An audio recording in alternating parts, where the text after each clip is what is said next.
Do you know, in 2015, I went to the MRCI for 3 months to work. And to say it was the best 3 months work experience of my life, it was an understatement. I got to meet the most powerful young people in the world, and that's not in a patronising way, because I hate when people say, oh, you're a brilliant young traveller woman.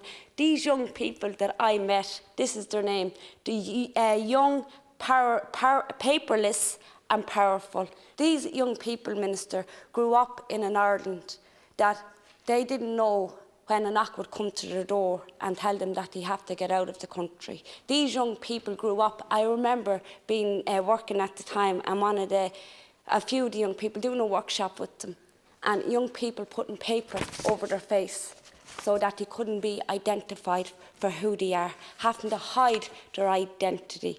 And again, it opened up my eyes to the inequalities in Ireland, and especially the inequalities that I wouldn't like to see that's done in the world for my daughter Billy, and I wouldn't like to do that to other young people. You know, the MRCI estimates that there's 2,000 to 3,000 undocumented young people in Ireland today. I understand the young people I worked with in 2015 are now documented young people. But from speaking to one of those young people this morning, her words to me was, I will never get back my youth, my childhood, of the fear of living without my papers, Eileen. And now I work on a campaign, she still works on the campaign for justice for undocumented young people, and that to me is powerful. Under the current Citizenship Act, Oireachtas has the power to legislate that for children who are born here, from the moment they're born here, to have rights in Ireland and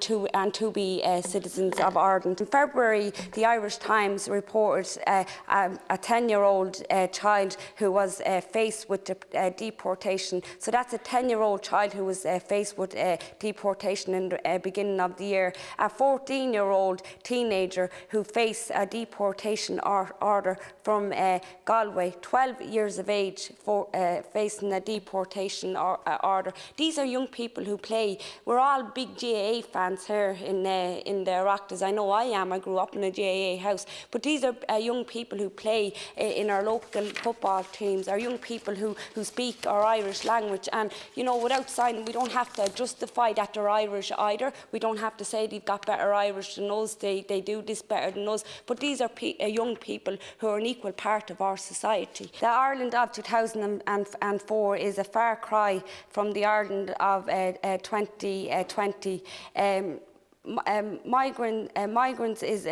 Migration is a part of human activity. We need to make sure that families who move here, or people who have kids born here, are safe and treated with dignity and respect. Thank you.